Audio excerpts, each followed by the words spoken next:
ಇಲ್ಲಿಯೇ ದಾವೀದನ ಕೊಂಬು ಚಿಗುರುವಂತೆ ಮಾಡುವೆನು. ನನ್ನ ಅಭಿಷಕ್ತನ ದೀಪವು ಉರಿಯುತ್ತಲೇ ಇರಬೇಕೆಂದು ನೇಮಿಸಿದ್ದೇನೆ. ಶುಕ್ರವಾರ 11 ಡಿಸೆಂಬರ್ 2020 ಇಸ್ವಿ.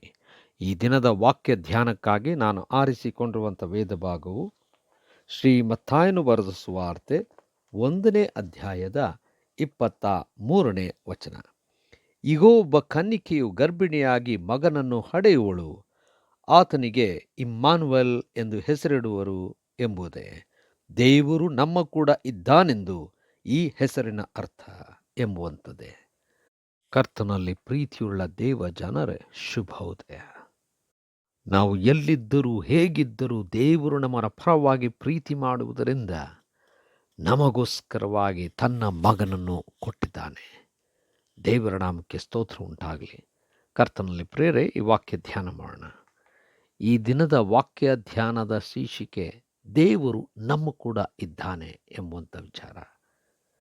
ಈ ಸಂದರ್ಭ ನಾವು ನೋಡುವುದಾದರೆ, ಯೋಸೇಫನು ತನಗೆ ಮರಿಯಳ ವಿಚಾರ ತಿಳಿದಾಗಿಂದ ಮರಿಯನನ್ನು ಬಿಟ್ಟು ಬಿಡಬೇಕೆಂಬುದಾಗಿ ಆಲೋಚಿಸಿದನು.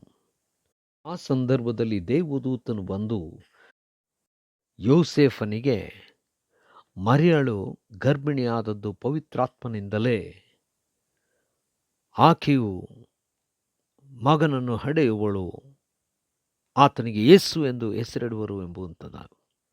ಈ ಒಂದು ವಿಚಾರದಿಂದಾಗಿ ಯೋಸೇಫನು ಮರಿಯಳನ್ನು ಬಿಟ್ಟು ಬಿಡಬೇಕೆಂಬುದಾಗಿ ಆಲೋಚಿಸಿದನು.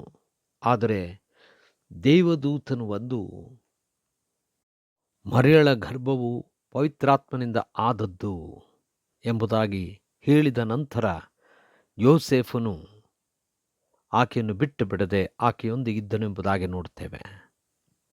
ಈ ಮಗುವನ್ನು ಇಮ್ಮಾನುವೇಲ್ ಎಂಬುದಾಗಿ ಕರೆಯುವರು ಎಂಬುದಾಗಿ ಇದೆ.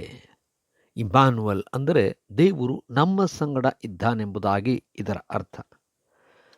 ಕರ್ತನಲ್ಲಿ ಪ್ರೇರೆ, ದೇವರು ನಮ್ಮೆಲ್ಲರನ್ನು ಪ್ರೀತಿ ಮಾಡಿ ತನ್ನ ಪ್ರೀತಿಯನ್ನು ವಿವಿಧ ರೀತಿಯಲ್ಲಿ ಪ್ರಕಟಪಡಿಸುವಂಥವನಾಗಿದ್ದಾನೆ.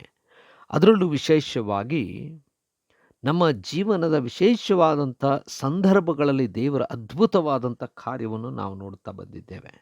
ಅಂದರೆ ಈ ಹೆಸರಿನ ಪ್ರಕಾರ ದೇವರು ಯಾವಾಗಲೂ ನಮ್ಮ ಸಂಗಡ ಇದ್ದಂಥವನಾಗಿದ್ದಾನೆ. ನಮ್ಮನ್ನೆಂದಿಗೂ ಕೈ ಬಿಡನು. ದೇವರು ತನ್ನ ಕೃಪೆಯಿಂದ ನಮ್ಮನ್ನು ಆವರಿಸಿಕೊಂಡಿದ್ದಾನೆ. ನಮ್ಮ ಎಲ್ಲ ಸಂಗತಿಗಳಲ್ಲೂ ನಮ್ಮ ದೇವರು ಪಯಣಿಸುವಂಥವನಾಗಿದ್ದಾನೆ. ಕಷ್ಟ, ದುಃಖ, ಕಾಯಿಲೆ, ಹಿಂಸೆ, ವಿವಿಧ ರೀತಿಯಾದಂಥ ಶೋಷಣೆಗಳು, ಹೀಗೆ ಹಲವಾರು ರೀತಿಯಾದಂಥ ಪರಿಸ್ಥಿತಿಗಳಲ್ಲಿ ಅನೇಕ ಜನರು ಸಿಕ್ಕಿ ಹಾಕ್ಕೊಂಡಿರುವಾಗ ದೇವರು ತಾನೇ ಅವರಿಗೆ ಬಿಡುಗಡೆ ಕೊಡುವಂಥವನಾಗಿದ್ದಾನೆ. ಯಾಕಂದರೆ ಇಮ್ಮಾನುವೇಲ್ ಎಂಬುದಾಗಿ ಹೇಳುವಾಗ ಅದರರ್ಥ ದೇವರು ನಮ್ಮ ಸಂಗಡ ಇದ್ದಾನೆ ಎಂಬುದಾಗಿ. ಎಲ್ಲ ಪಯಣಗಳಲ್ಲೂ ದೇವರು ನಮ್ಮ ಸಂಗಡ ಇದ್ದು ಬಲಪಡಿಸಿ ಕೈ ಹಿಡಿದು ನಡೆಸುವಂಥವನಾಗಿದ್ದಾನೆ. ಇದೇ ನಿಜವಾದಂಥ ದೈವ ಪ್ರೀತಿ. ಈ ಪ್ರೀತಿ ಹೊಂದಿದಂಥ ನಾವು ಯೋಗ್ಯರಾಗಿ ಇಲ್ಲದೇ ಹೋದಾಗ್ಯೂ, ಯೋಗ್ಯತೆ ನಮ್ಮಲ್ಲಿ ಏನೂ ಇಲ್ಲದೆ ಹೋದಾಗ್ಯೂ ದೇವರಿಗೆ ಸ್ತೋತ್ರ ಸಲ್ಲಿಸೋಣ. ಕರ್ತನೆ, ದಯಾಮಯ ಸ್ವಾಮಿ, ಕೃಪಾವರನೆ, ಕೈ ಹಿಡಿದು ನಡೆಸು, ಅದ್ಭುತವಾಗಿ ನಡೆಸು. ಯೇಸುವಿನ ನಾಮದಲ್ಲಿ ಪ್ರಾರ್ಥನೆ, ದೀನತೆಯಿಂದ ಬೇಡಿದೆವು ತಂದೆಯೇ, ಆಮೆನ್.